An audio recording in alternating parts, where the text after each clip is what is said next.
Hi, folks. Jed here. When we first started talking about this idea of a series we would call the Oxygen Bar, among the first people I thought I would want to reach out to learn from, was Casey Taylor from Achieve Charter School in Paradise. I want to turn to Casey for so many things because she's taught me so many things about charters generally. But there's an instance where Casey and the community around her did something that I was just so blown away by that I've never forgotten it. And I constantly revisit it. And then in the context of thinking about an oxygen bar, I realized, oh, Casey's thoughts would be super important to hear today. So I'm delighted to have with us today Casey Taylor, who is the CEO of Achieve Charter School in Paradise. I'll talk a little bit about what the experience was, right? Um, Paradise, as many of you guys know, is the location where these traumatic fires happened in the first 10 days. I think it was November 8th, if I'm remembering correctly, of 2018, where an entire community was in essence destroyed by a wildfire, and the stories of people coming off the the mountain to get kids to safety, were just so stunning to me. But then after that, just seeing the way that an entire community responded to be able to continue to provide services to kids, I've never seen anything like it. I have never seen anything like it. And so, what was fun is reaching out to Casey and to get the update about what has happened since I've last visited Paradise. I think actually there are all sorts of important things to learn from the way that the Paradise and the Butte County community came through that are actually applicable to how all of public education makes it through the challenge of the pandemic. So, Casey, thank you so much for being here, and thank you for all that you've taught me over the years about charterness. Oh my gosh. Well, thank you for having us. And I'm so glad that you're circling back around because, when we were in the middle of recovery and trauma, our emotional trauma and the whole entire town recovery, rebuilding, it was really hard to say if Paradise was going to be able to rebuild or not, like if we were actually going to come out of it or not. And 3.5 years later, circling back around to see what is actually happening in Paradise is just absolutely encouraging. I feel like maybe Paradise is the most optimistic, hopeful, grateful community in all of the world right now because of what's happening here. So, every piece of property has a tractor on it. Every street's got cones because there's workers down there trenching all of the new fiber and PG&E electricity into the ground. Paradise is just growing back into this beautiful community that we almost, couldn't even have imagined it ever being. And so this is the perfect opportunity to talk about how to take advantage of a traumatic situation and come out stronger actually on the other side. And so folks are asking us all over the place to come relate our journey from coming back from the Paradise Fire to the COVID pandemic. And it relates so well. A couple of years ago, when I'd go talk to other communities that were dealing with wildfires, and they were just asking me lessons learned, and I didn't have them yet in my head because we were still in that like tunnel of darkness, just looking at the light at the end of the tunnel, hoping that we were going to get there. And when we got there, there was actually going to be a light. But now that we are there, I would say that the hard work was so worth it. So my message to school leaders dealing with pandemic and trauma would be really focus on the opportunity that you have to experience something called post-traumatic growth. So it's research-based. If you actually do really good intentional trauma recovery, and provide support for your people where you learn to recognize your triggers, the trauma that you've gone through, the way that you're feeling, and then have a bunch of tools for self-regulation. And also when you do that in a community, you actually come out of the trauma and the situation stronger, more resilient, more hopeful and optimistic. And that is certainly what we're seeing in the community of Paradise and what we've seen with our staff and our students.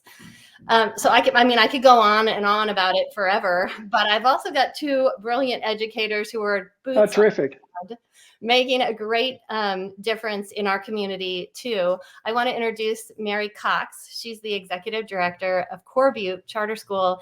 And Mary was like, not only did she have a center in Paradise that burned, but she had a whole huge school in the city of Chico where we all landed after the fire. And she just like with welcome arms pulled all of our charter schools in and provided so many resources for us.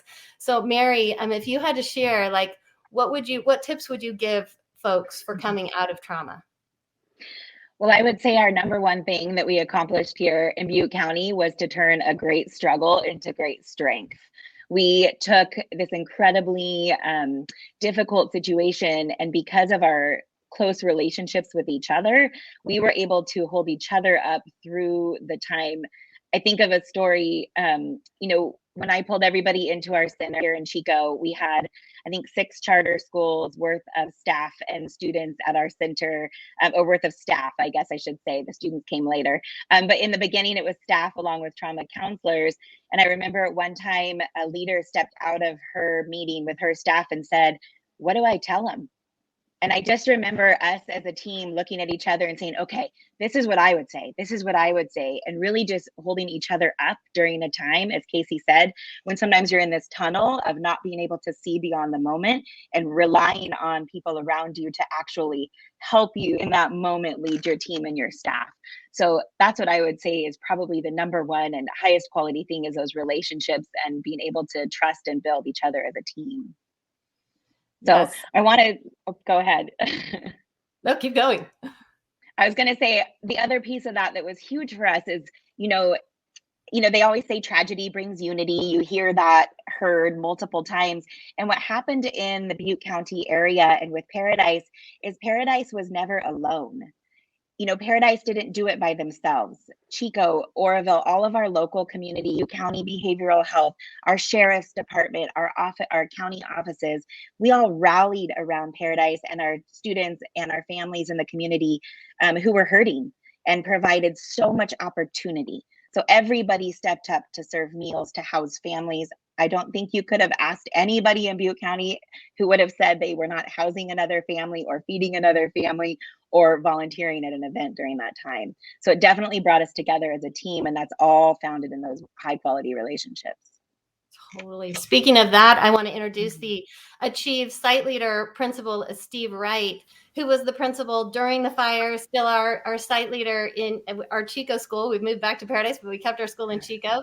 And Steve had a huge impact on keeping our school community together during that time, which is so interesting because some of the same skills and techniques and tools that we used to keep our families together during the fire when people were evacuated across the country, we went right back to during COVID. So we had a whole new set of tools. Steve, I'll turn it over to you. How'd you keep our school connected, and what advice would you give to school leaders?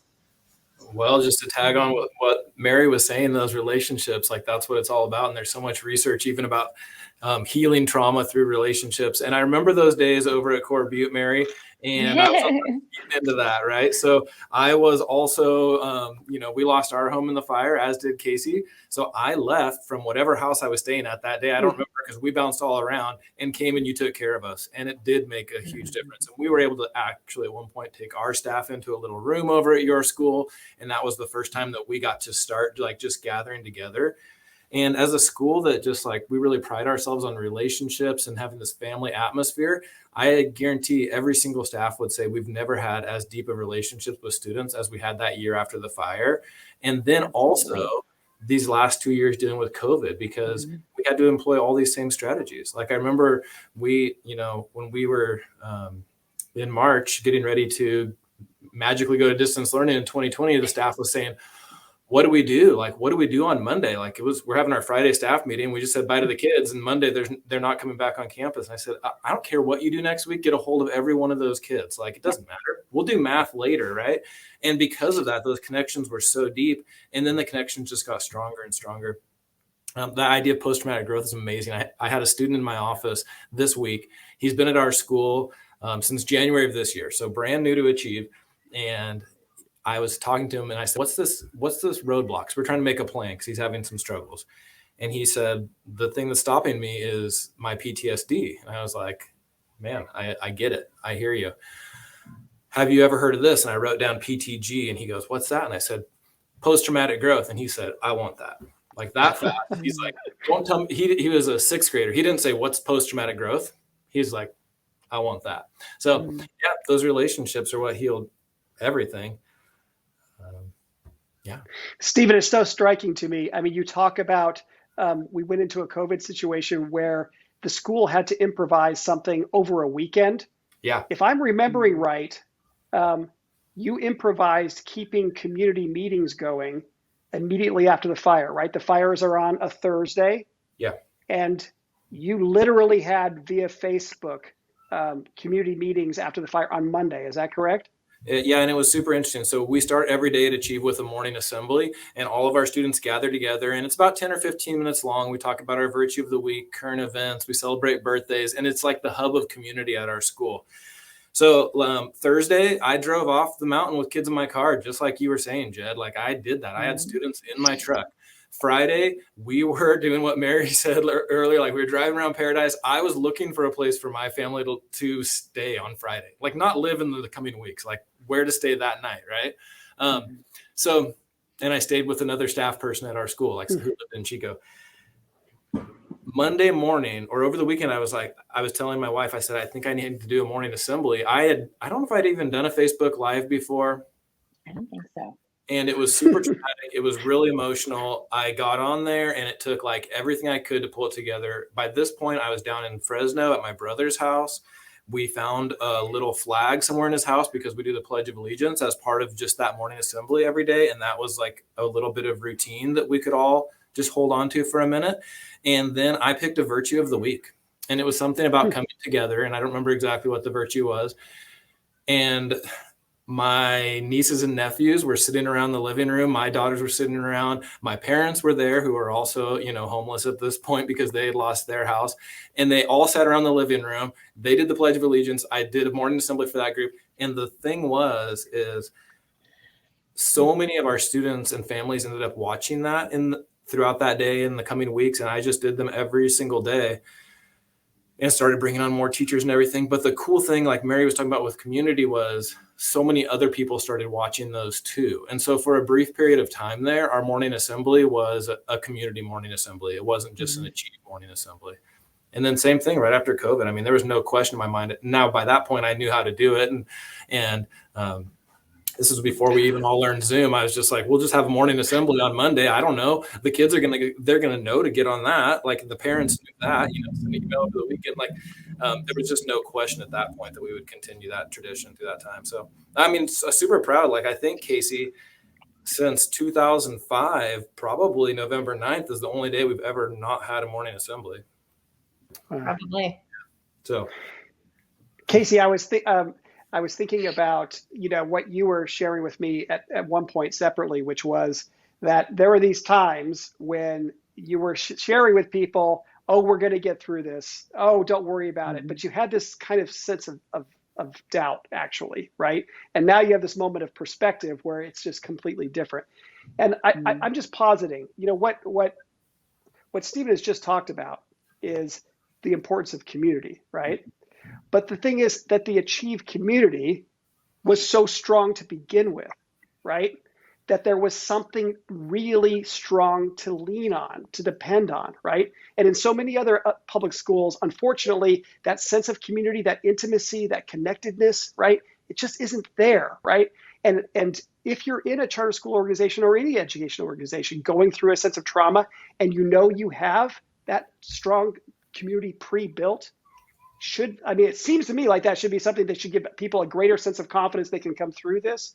But I don't know, any thoughts? And Mary, some of the things that you did in terms of community hosting based upon things that had been established before the fire got started. I'd love to hear what both of you guys might have to think about that. Oh, I say lean on that. And Mary and I have actually done a couple of workshops before COVID happened on like preparing for a disaster. And our number one thing that we would tell everybody is like, build strong connections and relationships right now. Don't wait for a disaster, because that is the thing that's going to get you through.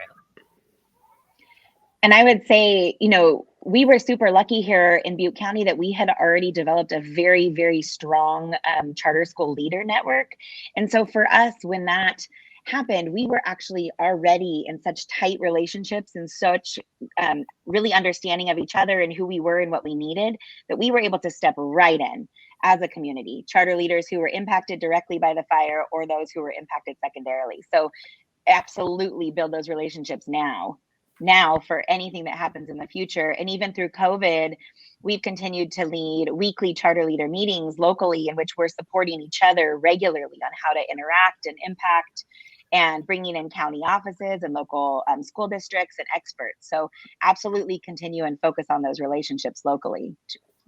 And that's part of that post-traumatic growth stuff, where things that we learned from going through a tragedy, you pop right back up and use the next time you're facing another tragedy or another situation. So, I mean, it was a total super quick turnaround for all of us in Butte County. And at Achieve with our teachers, the second we had to go on distance learning, our teachers were like, we can teach kids while they're at home. At least they have a house, right? We did. Yes. You know where we were teaching kids? Like, this is nothing. And so we saw post-traumatic growth from our staff, like right off the bat. Well, it's also just the culture of agility that we, again, underappreciate how important that is. If you've been having worked within public schools that didn't have the same agility, right? I can't even imagine how I would think of dealing with a trauma like this. But you guys already had this spirit of, we got to do things quickly anyway. I'm thinking about, it's the fires happening, and then I'm thinking about Margaret Fortune and the team from Fortune. I mean, what do they have? Do they have 25 people come with vans and everything? And they're doing this in a matter of like 3 days, right? But the culture of agility is often as important as the agility itself when moments like this happen. But we sometimes forget the fact that, we actually have this asset, and it's actually going to be of more value to us than we might even appreciate as we go into a moment of real challenge. Well, it's the nature of charter schools, right? To be able to be responsive to your community. I mean, that's our bread and butter. That's what we do. Mm-hmm. At the same time, while we're just taking punches from everybody, teachers unions and the state and legislators and all that kind of stuff. And like, we just bounce back up and turn course and go this way. So if anybody has the opportunity to come out with a stronger organization, students who are like superheroes ready to change the world, it's the charter community. Yeah, I was just going to tag on to that and the charter community and then charter school staffs, because we're used to doing things like this. So there's jokes about charter schools like, running classes in closets and things like that, just using every little space on these campuses that are not always traditional campuses. We've done all those things. Like, we have had in the past classes in a closet. So when we landed at this church where we had to just put a whole third grade class into what had been the week before a janitor's closet, our staff just did it. Like, nobody asked any questions. They just jumped in there and made it happen. And that's that, I think, is totally that culture of agility you're talking about, Jed. Yeah. Right after the campfire, we adopted a saying, pivot and punt. And it has been our motto for the last 3.5 years pretty consistently. Every new thing from the state or the COVID or any of the adjustments we've made, it's constantly like pivot and punt. We got this. So. Stephen, one other thing, I can't help, want to ask the question, seeing the guitars that are behind you, because if I recall, it may not have been on the first community meeting post-fire, but within the first 2 or 3, there you were. I think I remember seeing you in front of a Starbucks with your guitar, if I remember. And I think that's when, it's your third Facebook, post, and that's when the CCSA staff, do you know what that dude Stephen Wright is doing up there? I was like, no, and then they're recorded. I go, but what just came oozing through was the heart that you brought. Even in that kind of sterile Facebook type thing, the music and all of that. I was there for you guys also on your first day in person. And what is it? You and your guitars, right? I mean, can you just talk a little bit about, just how do you bring the heart like you do over and over again? Yeah, we rocked out that first day. That was fun. I mean, once you're doing church or school in a church sanctuary, like you have good speakers and all kinds of stuff. You know what? It's just one of those things that music is a big part of what we do at Achieve. It's not really like a music-based charter, but we just happen to have a lot of staff that enjoys music, and it's been something that's been important really since the start of Achieve. And yeah, we just had like, I don't know. I think there's something so organic about music. There's something about folk music in particular that's just about people coming together and playing music and doing it together. And that song that we did out in front of Starbucks is one of our favorite songs to do as a school. And it's "We All Need More Kindness." And it is an audience participation song. And we did it on Facebook Live, and we asked people on Facebook Live during the thing, what do you want us to put into the song? Because you replace kindness with love and compassion, and sometimes the kids say silly things like puppies or whatever, and you put it into the song. We just did that on Facebook Live. I don't know, it's just those little things. I think what it is, Jed, like, I mean, it's not just music, it's just taking that thing that you care about and being vulnerable enough to share it with other people, and that's what brings people together. Like, let them know what your heart is, let them know that you're struggling too, and then everyone just comes together. Absolutely astonishing. Well, listen, this has been just a fantastic conversation. I could go on for a very long time, ask more questions, but I think in terms of sharing, with our viewers, just what is our reasons for confidence that we can actually come through a trauma and experience growth rather than just pure stress. I just appreciate so much all that you guys have done and all that you've shared. I mean, Casey kind of rolls her eyes. She's heard me say this so many times, there's only one way to improve upon Paradise, right? And that is, to open another charter school there, right?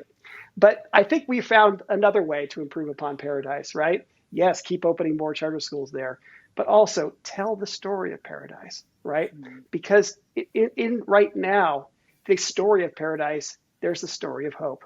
And, I think the charter school movement is born of this notion of hope. It's incredibly difficult what we're trying to do, but we think we can actually make public education better for thousands upon thousands of people, right? And you guys are doing it, and you're doing it as a community, right? So all I can say is thanks for being a part of the Oxygen Bar discussion today. Thanks for all that you're doing. And, if there's anything that, Jed Wallace and CharterFolk can be doing to help you guys even more, you just let me know anytime, because you always have us at your back. Thank you so much, Jed. We really appreciate it. Thank you, folks.